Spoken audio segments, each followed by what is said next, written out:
नमस्कार साथियों।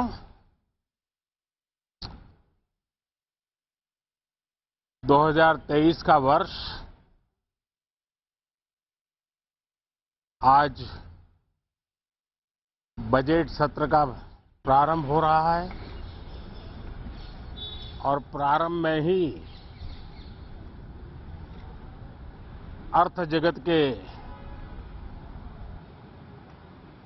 जिनकी आवाज को मान्यता होती है वैसी आवाज चारों तरफ से सकारात्मक संदेश लेकर के आ रही है। आशा की किरण लेकर आ रही है, उमंग का आगाज लेकर के आ रही है। आज एक महत्वपूर्ण अवसर है।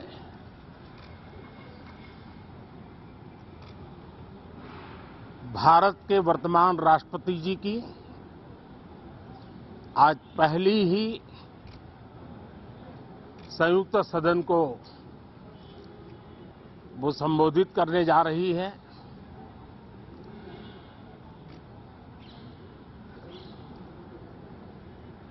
राष्ट्रपति जी का भाषण भारत के संविधान का गौरव है, भारत की संसदीय प्रणाली का गौरव है और विशेष रूप से आज नारी सम्मान का भी अवसर है और दूर सुदूर जंगलों में जीवन बसर करने वाले हमारे देश के महान आदिवासी परंपरा के सम्मान का भी अवसर है। न सिर्फ सांसदों को लेकिन आज पूरे देश के लिए गौरव का पल है कि भारत के वर्तमान राष्ट्रपति जी का आज पहला उद्बोधन हो रहा है और हमारे संसदीय कार्य में गत 6-7 दशक से जो परंपराएं विकसित हुई हैं उन परंपराओं में देखा गया है कि अगर कोई भी नया सांसद जब पहली बार सदन में बोलने के लिए खड़ा होता है तो किसी भी दल का क्यों न हो, जो पहली बार बोलता है तो पूरा सदन उनको सम्मानित करता है, उनका आत्मविश्वास बढ़े उस प्रकार से एक सानुकूल वातावरण तैयार करता है। एक उज्जवल और उत्तम परंपरा है। आज राष्ट्रपति जी का उद्बोधन भी पहला उद्बोधन है। सभी सांसदों की तरफ से उमंग, उत्साह और ऊर्जा से भरा हुआ आज का ये पल हो, ये हम सबका दायित्व है। मुझे विश्वास है हम सभी सांसद इस कसौटी पर खरे उतरेंगे।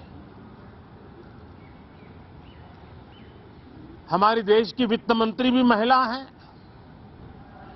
वे कल और एक बजट लेकर के देश के सामने आ रही है। आज के वैश्विक परिस्थिति में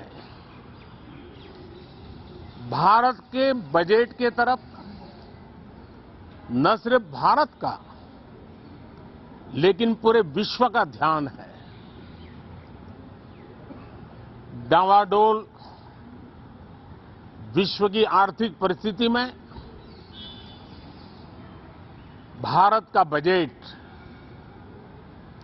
भारत के सामान्य मानवी की आशा आकांक्षाओं को तो पूरा करने का प्रयास करेगा ही, लेकिन विश्व जो आशा की किरण देख रहा है उसे वो और अधिक प्रकाशमान नजर आए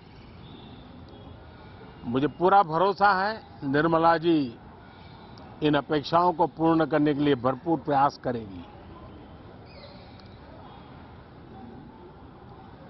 भारतीय जनता पार्टी के नेतृत्व में एनडीए सरकार, उसका एक ही मकसद रहा है, एक ही मोटो रहा है, एक ही लक्ष्य रहा है और हमारी कार्य संस्कृति के केंद्र बिंदु में भी एक ही विचार रहा है, इंडिया फर्स्ट, सिटीजन फर्स्ट। सबसे पहले देश, सबसे पहले देशवासी, उसी भावना को आगे बढ़ाते हुए ये बजट सत्र में भी तकरार भी रहेगी, लेकिन तकरीर भी तो होनी चाहिए। और मुझे विश्वास है कि हमारे विपक्ष के सभी साथी बड़ी तैयारी के साथ, बहुत बारीकी से अध्ययन करके सदन में अपनी बात रखेंगे। सदन देश के नीति निर्धारण में बहुत ही अच्छी तरह से चर्चा करके अमृत निकालेगा, जो देश को काम आएगा। मैं फिर एक बार आप सबका स्वागत करता हूं, बहुत बहुत शुभकामनाएं देता हूं। धन्यवाद।